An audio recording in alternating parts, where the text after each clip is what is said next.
Welcome back, everyone. For today's video, we are going to be taking a look at round number 6 of the FIDE World Cup, and more specifically, the matchup that everyone has been waiting for between Gukesh from India, the rising junior player who's up to number 7 in the world, and of course, the former world chess champion Magnus Carlsen.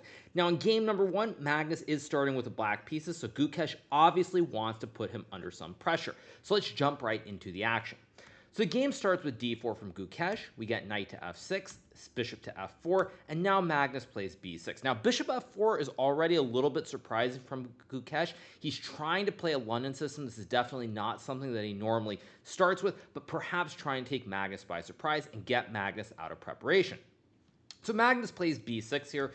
We get knight to c3 from Gukesh, bishop to b7 to stop white from playing e4 and claiming a big white center. And now Gukesh plays f3, violating the basic principles as we know them according to the famous American Grandmaster Benjamin Feingold. Now, Mr. Benjamin says that you should never play f3, never play f6 in the opening, but these are top-level players, and as I have said many times, when you are a top-level player, you learn all the basic rules and you learn when you can break them. Now, f3 here is completely reasonable because white wants to claim the center, but white also has the idea of playing queen d2 and castling the king to the queen side, so therefore the king side development is not as much of an issue.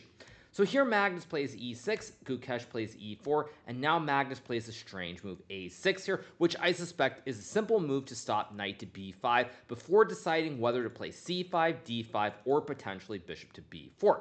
Now, if Magnus were to play c5 in one go here, this would be a big mistake because now white has knight to b5, threatening knight c7. If black plays d6, after d takes c5, d takes c5, knight c7, it's GG, why not? And if you take with the b pawn, after knight takes pawn, bishop takes knight, queen takes bishop, queen takes queen, and bishop takes queen, white simply has one extra pawn combined with the classic connect 4, so you win instantly. So Magnus goes a6 to stop knight b5, Gukesh plays the move queen to d2 here, and now Magnus plays this move d5, and we're transitioning into something that's starting to resemble the French defense. Now, the French defense normally occurs after e4, e6, d4, d5, let's just say knight c3 and knight f6, and white has options like e5, maybe f3, bishop d3, etc., but you get the structure with these pawns on these critical e4, d4, and e6 and d5 squares. So, back to the game, here we go. So after a6, queen d2, d5, Gukesh decides to castle very quickly. Now, this is a surprising decision from Gukesh to castle right away, but it does show that Gukesh clearly was prepared for this situation. Normally in this position, you would expect white to use some time and potentially play a move like e5 here, or potentially e takes d5. Now, because of the similarities to the French defense, e5 here is not the greatest option because after knight to d7, normally in the French, white's bishop is not on this f4 square, so therefore white can play f4. So to give you guys an example, back to this classic French setup with e5, knight d7, normally you can get a system like this, for example, where white's bishop is on e3, you have the 3 pawns on d4, e5, and f4, but you didn't have to waste time. White was able to play f4 in one turn here, whereas when we look at the position in this game, back here, if you play e5, knight d7, you're going to have to move the bishop, waste the tempo, and after c5, only then can you play f4. So you've had to waste a turn to get to this position, and I'm not sure if black is actually better here, despite white having lost the tempo, but it turns very much into a French defense. And as I said, Gukesh, based on the time usage, appeared to be ready for this, so he castles right away. Now, on top of castling, Gukesh here is sacrificing a pawn, but he's really showing Magnus that he is not afraid, because it's a very, very aggressive opening. Here, Magnus plays the move bishop to b4. He does not grab the pawn. Now, with Gukesh moving instantly, Magnus obviously doesn't want to go into this, but it's also not really clear whether this pawn sacrifice is bad for white at all. After knight takes pawn, knight takes knight, bishop takes, let's say white plays queen to e3 here. If you go bishop g6, white can maybe go d5, and there's a lot of pressure on the center of the board. And if you go bishop b7, I think that probably white can play d5 anyway, because after bishop takes pawn, there's c4, which pins the bishop. If you move the bishop, you lose the queen. And if you don't move the bishop, then you lose your bishop, and you're just simply down a piece and losing the game anyway. And so after d5, it's very scary. Now, the computer says after bishop c5, queen to g3, you of course have a classic right triangle here where white is attacking the pawns on g7 and c7. And if black castles, after d takes e6, it appears that white is much better here. So Magnus plays the move bishop to b4, and we get this move a3 being played by Gukesh. Magnus decides to take the knight, Gukesh takes, and now Magnus grabs the pawn. Now again, even here it's very unclear whether Gukesh should have played a3 or potentially played this move e5, because with this bishop on b4 versus f8, there is a slight difference, because after knight d7, let's say you play a move like not h4, sorry, let's say bishop e3 instead. I think after c5 there might be an a3 move, although I guess here you can take and attack the knight and the bishop, but maybe with the bishop on b4, the bishop is a little bit offsides versus back here, where if the bishop is on e7 in this position, you never have to worry about moves like a3. That being said, it's not that big of a deal, but there are some slight differences. So instead, Gukesh decides to play a3. We get bishop takes knight, queen takes bishop, and now Magnus grabs the pawn on e4 because he kind of has to. If he doesn't grab the pawn, he's given up the bishop pair. White has the two bishops, and your pawn on c7 is also extremely weak, so Magnus goes right in for it with d takes e4. And now we get the big surprise, which is Gukesh plays d5, sacrificing a second pawn here. Now, my general read of this is that Gukesh is trying to be very aggressive in the opening. He wants to create a lot of dynamic play, but d5 actually leads straight into a forced endgame here. So with Gukesh trying to be really aggressive and go for the throat immediately, it actually immediately leads to simplifications where we end up in an endgame.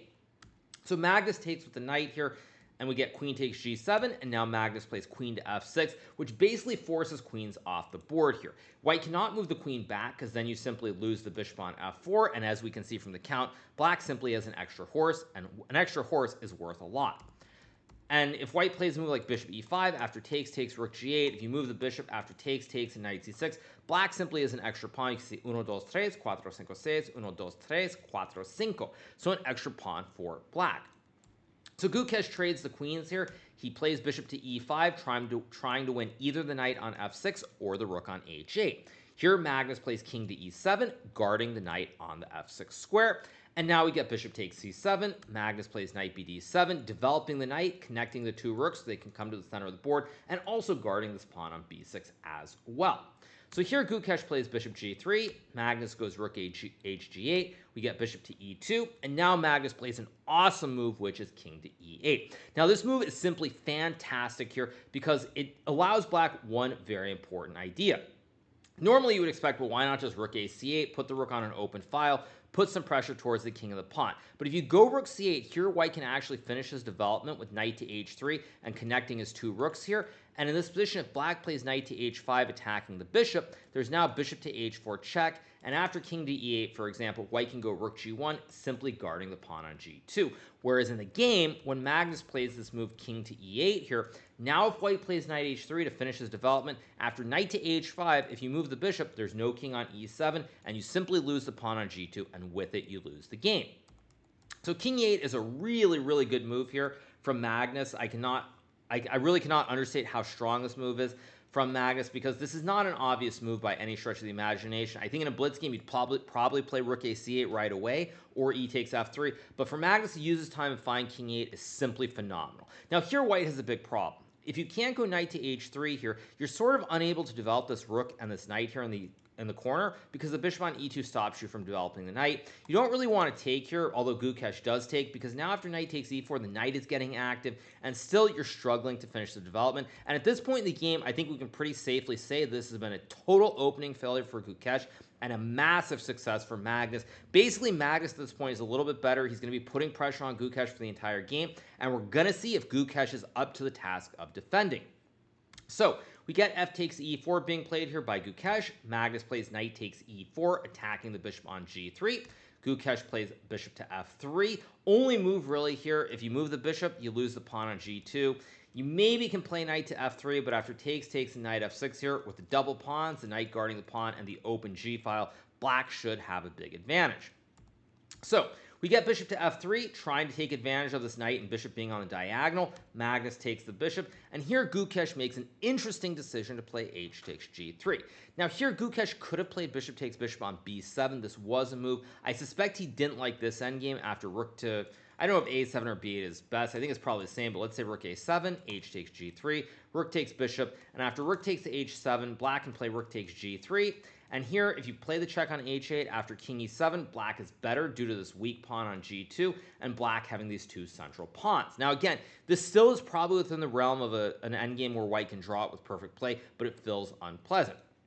So Gukesh instead takes, and now he's trying to win the pawn on h7.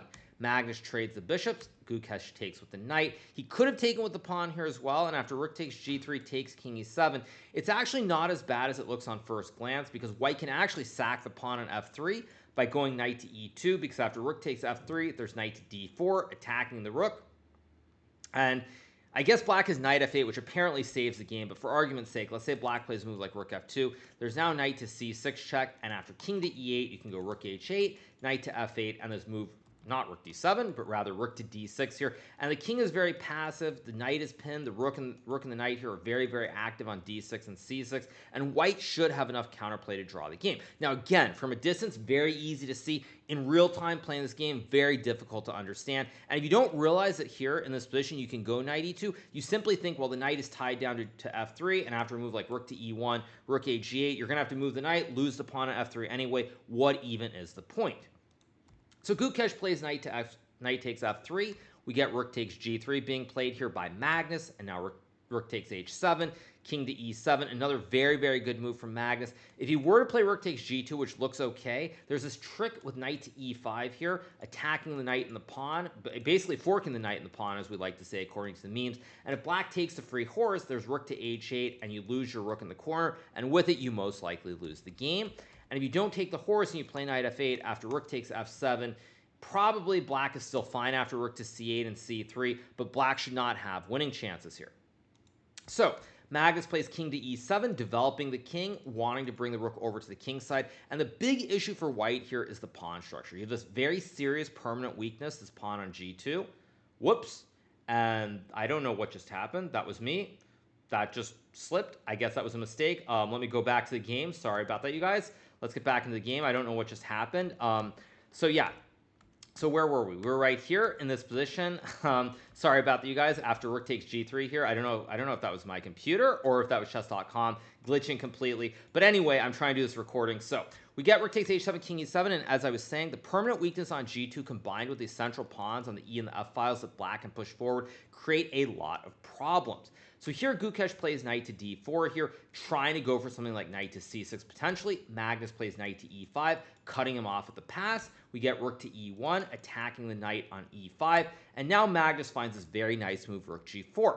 Now, if Magnus were to move the knight to, say, c4, there's knight to f5 check, which simply wins the game on the spot, and it's GG, why not? So we get rook to g4, attacking the knight. So even if you give up the knight on e5, you win the knight on d4 in return. So we get rook takes e5 from Gukesh. Now, this move, I think, is, in reality, not a losing move, but after this move, the endgame becomes very, very difficult to defend here. In this position, after rook to g4, white probably should play this move knight to f5, and the reason is that now if black takes the knight, you can take on e5, and after king f6, rook e2, black has these doubled f-pawns, whereas in the game, black has these two connected pawns here. However, after knight f5, to be clear, black can go king to f6 here, and after knight d6, king g6, black still maintains a serious advantage. So we get the move rook takes e5 being played here, and now we have rook takes d4. And the reason that I said this move starts to lead to a very tricky endgame with a very narrow path towards saving the draw is because now black has two pawns that can push down the center of the board. The g-pawn is very weak potentially, and white can't really use this 3-on-2 majority to create a pass pawn very easily. So we get rook to e2 here, being played by Gukesh. Magnus goes rook a d8, double stacking the rooks and threatening checkmate in Uno with rook to d1. For example, rook f2, rook d1 would be GG, why not? So after rook d8, we get pawn to c3. Magnus plays rook to f4, taking advantage of white being able to play rook f2, so you no longer can play on the f-file, and you guard your pawn on f7 at the same time. So we get king to c2 from Gukesh. Magnus plays rook g8, an excellent move here, intending to double stack on the g-file and go after this pawn on g2. And at this point, it's very, very scary for white, because if even one set of rooks come off the board, black will have a pass pawn in the center. So to illustrate a line, let's just say you get some position like this. Very, very quickly here, black's pawns are marching down the center of the board, and white is struggling to create a pass pawn on the queen side. And at this point, if we were to get to this position, it's GG. It's game over. Black is already completely winning. So Gukesh plays b4 here, and after b4, we get this move b5 being played by Magnus, and now king to b3 is played. Now, b4 I don't love as a move, because after b4, there literally is one way to save the game. After b4, b5 is played, now you cannot create a pass pawn on the c or the a files anymore. What you really would like in an ideal world is something like this, just to illustrate the point, where you can get the king to b3 with the pawns on c4 and b4, and you can push the pawn. Whereas in the game after b4, b5, now the pawns are permanently locked. You can't really push c4, a4 easily, and now there really, in my opinion, is only one path to saving the game. So we get king to b3 being played here by Gukesh. We get rook fg4 played by Magnus, and now rook f2 and rook to g7. Now, unlike in the other variation here, the big problem for white is that with these pawns being pushed, now it's going to be very hard to get a passed pawn, whereas black has this passed e pawn that he can push up the board immediately. So here we get rook takes rook, rook takes rook. Gukesh plays a4, trying to weaken the queenside pawns, maybe trade down. If takes were to happen, now you have a free pass with the c pawn to push it straight up the board. So we get pawn to f5 played by Magnus, pawn takes pawn, pawn takes pawn, and here Gukesh misses the only chance to save the game. Now, one of the reasons I really didn't like b4 is because most of the moves up to this point after b4, b5 were played were pretty natural, but here the only move to save the game is c4. Now, to be clear, c4 is a very, very difficult move to play, because if you play c4 here in this position, black can play rook to g3 check, and if you move the king, you lose the pawn, you lose the game. And the only move here is this move rook to f3, which is very, very unnatural, because after pawn takes pawn, king takes pawn, rook takes g2, suddenly you think, well, wait, black has two connected pawns, I have one pawn, this must be winning. But the computer says that after this very deep technical move, rook to b3, putting the rook behind the passed pawn, this should be a drawn endgame. One sample line would be something like rook to c2, king d3, rook c8, b5, rook b8, and after b6, king d6, white can now play this move king to c4. Actually, and if king c6, you have rook to e3, rook to e8, rook to b3, and it's probably a draw. I mean, I'm actually I'm wondering whether king c4 is the best move or whether something like b7 isn't simpler. At any rate, there still are tricks, and you would have to know that this is a forced draw. You'd have to know this is a theoretical draw to go into it, and Gukesh does not play c4. And without the c4 move, the position is actually already lost because white cannot create a passed pawn, whereas black can just move the king and push these two pawns up the board. So the game continues with rook to a2 from Gukesh. Magnus plays rook to g5, which the weak computer says is wrong, but I think actually is the correct move here. And the reason this is such a great move is that if white plays rook a5, now you have f4, guarding the pawn laterally while still attacking the pawn on g2. Additionally, if you were to play a move like f4, white could then go rook a7, trade the rooks, and win the game with c4 because white will be getting a passed pawn in this situation.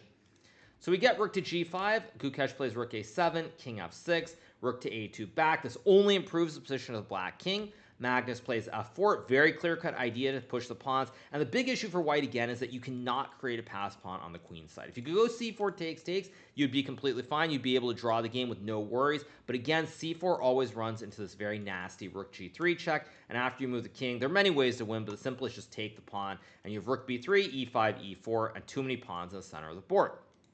So we get rook to c2 being played here by Gukesh. Magnus plays rook to g3 now, pinning the pawn. And now Gukesh plays king to a2. Very important move here because after king b2 in this position, black could just play e5 here with the idea of e4.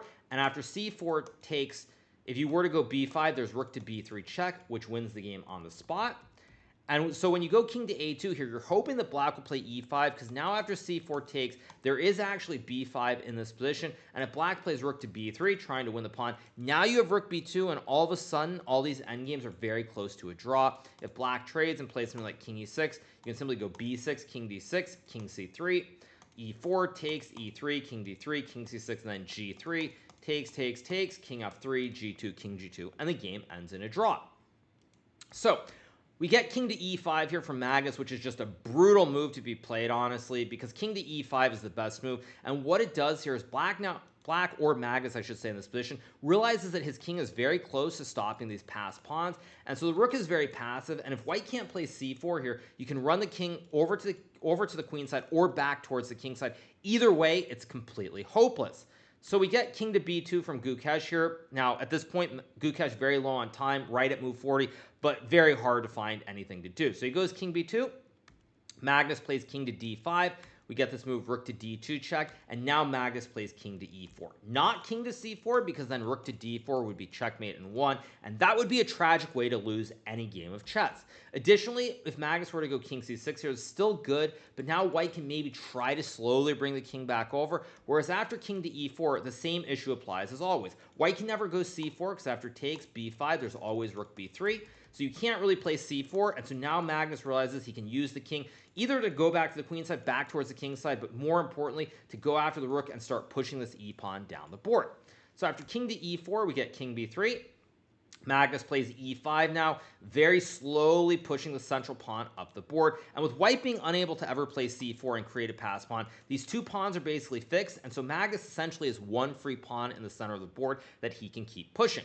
So we get rook to e2, Magnus plays king to f5, Gukesh goes rook to d2, and now Magnus plays e4, realizing that in this endgame, now he might lose the pawn on b5, but with these two pass pawns coming up the board, it's just GG. So we get rook to d5, Magnus goes king to f6, we get rook takes b5, now Magnus plays e3, trying to push the e-pawn down the board, doesn't even need to waste time with rook takes g2, just goes e3 with the idea of e2 next move, and Gukesh plays rook to b6, we get king to f5, rook to b5 played, we get king to e4, and now Gukesh plays rook to b8 here. And so here, after rook to b8, Magnus plays this move e2, and in this position, Gukesh resigns the game because he simply cannot stop this pawn on e2. If you play rook to e8, king to d3, for example, one sample line would be pawn to b5 here. And now black has many ways to win. Probably the simplest is to go rook to e3, shielding this pawn so we can push down the board. After takes b6, black wins by promoting the pawn. And if you play this move rook to d8, after king to e4, let's say rook to e8, king to f5, rook f8, king g6, black will get a queen with pawn to e1 next turn. And if you don't, and if you take the pawn, for example, after takes b5, takes b6, the pawns are way too slow here. Black can go rook to e8, rook to g8, I should say. Very simple, slow process. c4, f3, c5, f2, c6, f1, queen, and black just wins the game. So a masterful first game from Magnus Carlsen as he defeats Gukesh with the black pieces. He takes a 1-0 lead in the match. Tomorrow he's going to have the white pieces. Very, very likely that Magnus will win this match and move on to the semifinals. At any rate, Magnus is in form. He's dominating. And for Gukesh, a very, very tough game, very tough situation. But I think if there's any sort of takeaway from this, it's for Gukesh. You gotta avoid the end games against Magnus. Magnus is simply too good in them. So anyway, you guys, I hope you've enjoyed this recap. Make sure to hit that subscribe button below if you haven't already. And I will be back with some more great YouTube-only content tomorrow after Magnus plays Gukesh in Game 2 of the 6th round of the FIDE World Cup being held in Baku, Azerbaijan. See you guys. Bye.